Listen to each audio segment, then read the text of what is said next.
Ja, moin. Jörg hier wieder von dreamlandresort.com. Seit 25 Jahren der größten Area 51 Website. Und heute nehme ich euch mal mit zum Hintereingang der Area 51. Auf gut Neudeutsch auch Backgate genannt. Dazu fahren wir vom Highway in der Nähe von Rachel etwa 17 Meilen auf einer Schotterstraße entlang, bis wir zum Eingang der Area 51 kommen. Ich weiß, haben schon eine ganze Menge Leute den Eingang der Area 51 dokumentiert, aber in 25 Jahren in der Gegend habe ich doch das eine oder andere gelernt und kann euch vielleicht noch ein bisschen was Neues zeigen. Also, los geht's. Wie man sieht, die Straße ist relativ gut ausgebaut, für fast alle Fahrzeuge geeignet und ab und zu humpelt es mal ein bisschen, aber im Großen und Ganzen geht es eigentlich ganz gut voran hier. Was viele Leute nicht wissen, lange bevor man zum Eingang der Area 51 kommt, löst man schon Bewegungssensoren an der Straße aus, die vorbeifahrende Fahrzeuge erfassen und ein Signal zur Area 51 senden, dass sich da jetzt jemand nähert. Die Sensoren sind neben der Straße im Boden vergraben und man sieht eigentlich nur so einen kleinen, sieht aus wie so ein Grashalm, eine kleine Drahtantenne aus dem Boden ragen. Und wenn man die Sensoren dann ausbuddelt und auseinander nimmt, dann sieht das Ganze so aus. Diese Fotos habe ich vor fast 20 Jahren jetzt gemacht. Und soweit ich weiß, sind die Sensoren immer noch im Einsatz. Ich würde allerdings keinem empfehlen, die Sensoren auszubuddeln. Das hat damals ein bisschen Ärger gegeben für uns und ich würde es jetzt auch nicht mehr noch mal machen. Also Leute, macht das nicht. Keine gute Idee. Aber wie gesagt, die Sensoren sind da. Ich kann auch mit bestimmten technischen Mitteln die Signale noch auffangen. Ich weiß also, dass die Sensoren noch da arbeiten. Und wir haben jetzt wahrscheinlich schon einen Sensor ausgelöst, sodass die Jungs in der Basis schon wissen, dass wir im Anflug sind. Die Sensoren sind im Abstand angebracht, sodass man also sagen kann, okay, wenn wir jetzt Sensor 1 auslösen, dann lösen wir irgendwann Sensor 2 aus. Dadurch wissen die Leute, wie schnell wir fahren, in welche Richtung wir fahren und können sich ungefähr ausrechnen, wann sie mit uns am Backgate zu rechnen haben.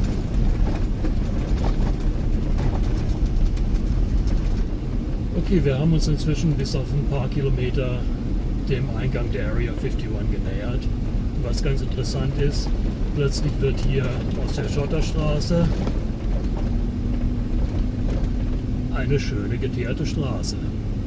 Und so schön geteert geht die Straße dann auch bis zur Area 51 weiter.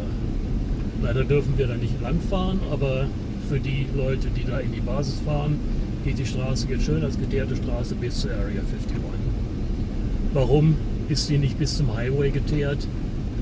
Ich kann nur vermuten, dass die Leute das Ganze so ein bisschen unauffällig aussehen lassen wollen. So nach dem Motto, da ist hier nur ein Feldweg, da gibt es nichts zu sehen, da fahren wir gar nicht erst runter. Und vielleicht denken sie, dass man damit ein paar Touristen davon abhält, zum Gate zu kommen. Aber uns können sie da natürlich nicht täuschen. Und wir fahren weiter Richtung Gate.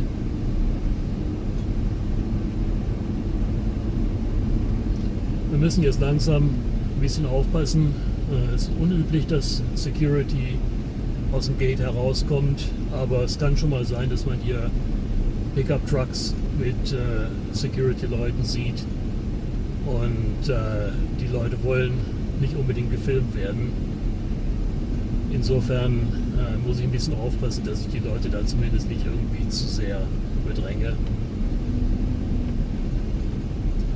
Aber schauen wir mal, wir haben noch ein paar Kilometer zu fahren. Da kommt ein Schlagloch. Und festhalten, das war nicht so schnell. Wir haben noch ein paar Kilometer zur Area 51 und dann gucken wir uns das Ganze mal aus der Nähe an.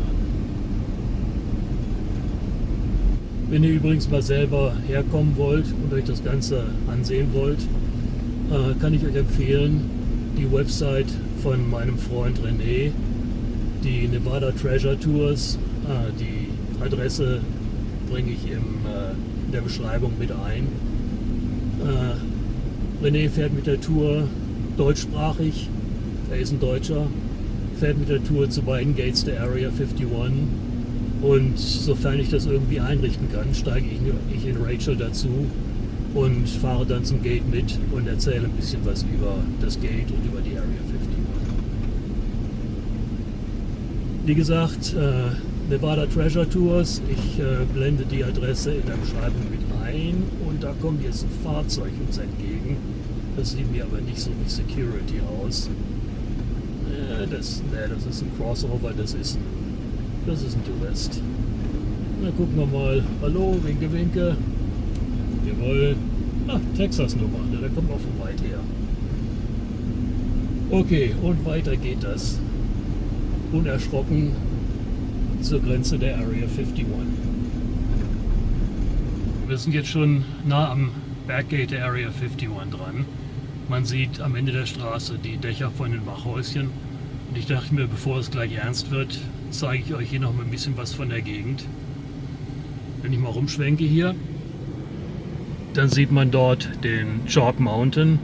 Die Straße zur Area 51 geht vom Wachhäuschen auf der Rückseite von Chalk Mountain in die Area 51. Und die Area 51 liegt auf der anderen Seite von diesem kleinen Höhenzug hier. Leider ist er schon im Sperrgebiet, insofern können wir da nicht hoch und uns die Area 51 angucken. Aber wenn wir jetzt auf diesen Höhenzug könnten, dann würden wir auf der anderen Seite genau auf den Groom Lake gucken und am Südende vom Groom Lake die Area 51 sehen. Etwas weiter rum dort sieht man einen Berg, der wird Bald Mountain genannt. Und wenn ich mal versuche, ein bisschen rein zu zoomen, dann kann man vielleicht erkennen, dass dort ein kleines Gebäude auf dem Berg ist. Und so sieht das Ganze von nahem aus. Das ist eine Radarinstallation, die verwendet wird für Testflüge aus der Area 51 und auch für militärische Übungen. Und an dem Gestell der Kuppel ist eine riesengroße Kamera befestigt, die ferngesteuert beweglich ist und die uns wahrscheinlich jetzt schon hier so im Blick hat und beobachtet, was wir denn jetzt hier treiben.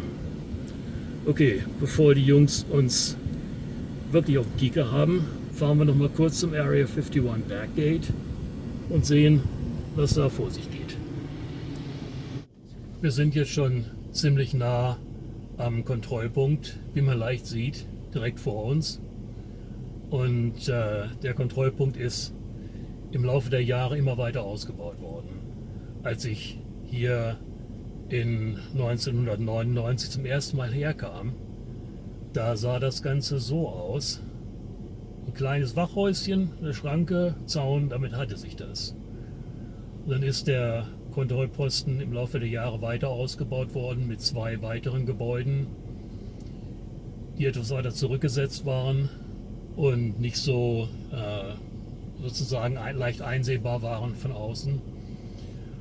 Und dann vor ein paar Jahren ist der Kontrollpunkt noch weiter nach hinten versetzt worden und ist jetzt ein riesengroßer Kontrollpunkt mit mehreren Schranken, mit elektronischer Erfassung der Berechtigung von Leuten da reinzufahren. Und also wirklich High Security. Ein Haufen Lichter, ein Haufen Kameras, das sehen wir gleich noch ein bisschen näher. Auch bewegliche Kameras, die uns dann beobachten werden. Und die Jungs, die werden sich wahrscheinlich jetzt schon fragen, was wir hier machen. Aber ich denke mir, es ist besser hier anzuhalten, als dann direkt vorm Gate uns lange aufzuhalten, weil die Jungs dann doch ein bisschen unruhig werden. Etwas auf der rechten Seite hinter dem Gate sieht man noch ein paar Gebäude und ein paar Hügel. Auf diesen Hügeln sieht man öfter mal Radaranlagen. Und was der gemeine Tourist, der hierher kommt, nicht so unbedingt weiß, ist, dass das russische Radaranlagen sind, die wir also auf die eine oder andere Weise in unserem Besitz bekommen haben. Und wir testen jetzt tatsächlich unsere Flieger aus der Area 51, Neuentwicklungen, gegen echte russische Radaranlagen. Und natürlich ist die Mission, dass eben diese Flieger von den Radaranlagen nicht erfasst werden können. Was auch viele Leute nicht wissen, dass es hier vom Gate noch über 40 Kilometer bis zur Area 51 ist. Das ist also nicht so, wie man das in den X-Files, Akte X so sieht, wie Mulder einfach über den Zaun hüpft und schwupps ist er in der Area 51.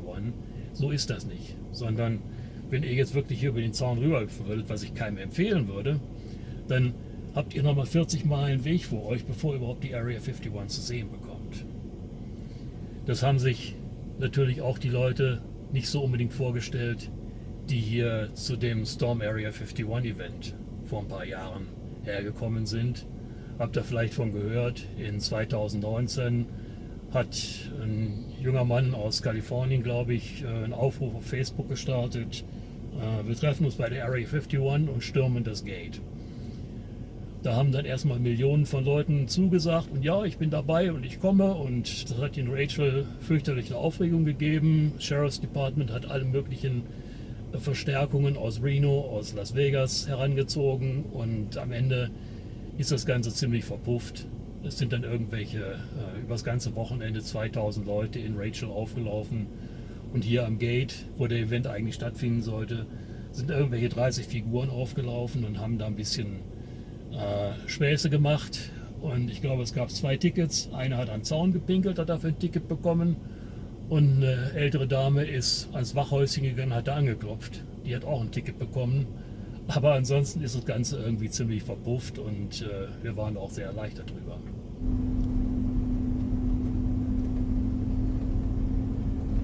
So, da sind wir also am Backgate, am Hintereingang der Area 51. Man sieht hier schon die Sperranlagen, die Kameras, die Lampen. Ich habe übrigens auf meiner dreamlandresort.com Website auch in der Maps-Abteilung ein Google Earth-File.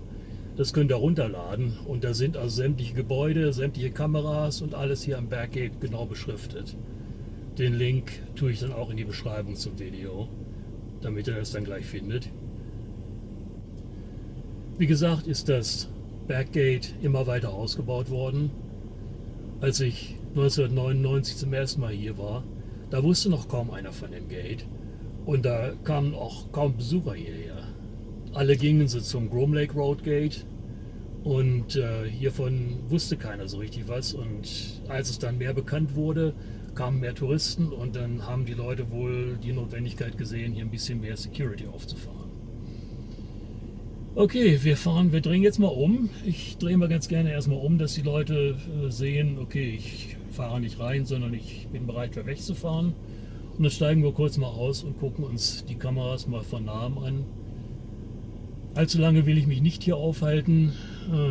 Die Jungs sind in letzter Zeit hier ziemlich griffig und ich hatte vor kurzem schon eine kleine Episode, wo das FBI bei mir auf der Matte stand.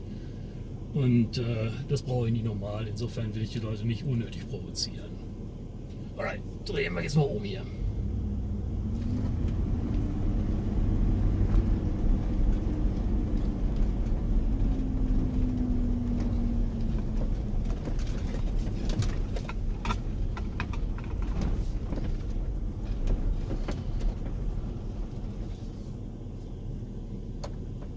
Und der schöne Blick zurück Richtung Rachel und die Worthington Mountains im Hintergrund.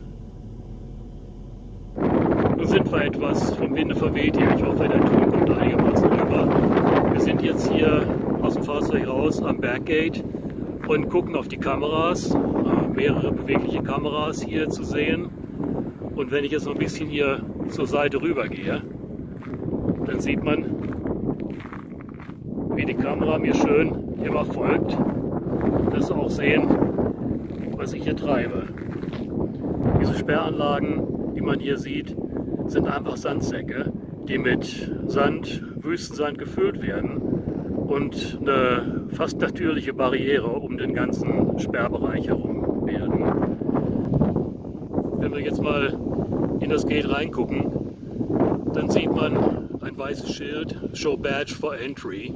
Das bedeutet also, da muss man, das ist eine kleine Kamera und da muss man dann eine Berechtigungsmarke zeigen. Wenn man die nicht hat, ja gut, dann sind man schlechte Karten. Dann machen sie wahrscheinlich die hintere Schranke zu und dann sind wir erstmal gefangen. Das machen wir natürlich nicht heute. sondern wir gucken uns das Ganze noch ein bisschen an hier und dann fahren wir wieder zurück nach Rachel. Dieser Stacheldraht hier, der ist übrigens angefügt worden für den Storm Area 51 Event. Davor war das einfach nur ein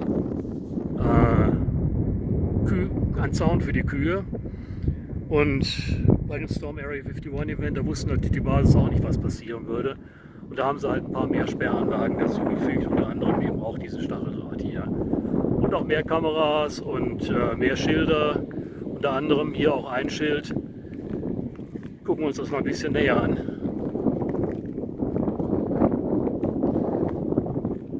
Wo drauf steht, dass Fotografieren dieser Gegend verboten ist. Ja gut, kein Problem. Ich filme hier, ich mache keine Fotos. Insofern alles gut. Nee, aber Spaß beiseite.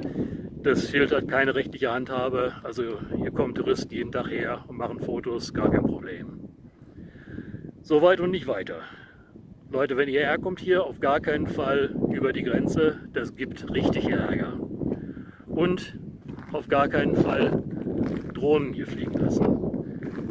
Da steht also auch ein Schild, No Drone Zone, und für die Leute, die vielleicht des Englischen nicht mächtig sind, auch nochmal ein ziemlich eindeutiges Schild. Also auch bitte keine Drohnen hier fliegen. Und ärgert die Leute nicht zu sehr, die machen auch nur ihren Job.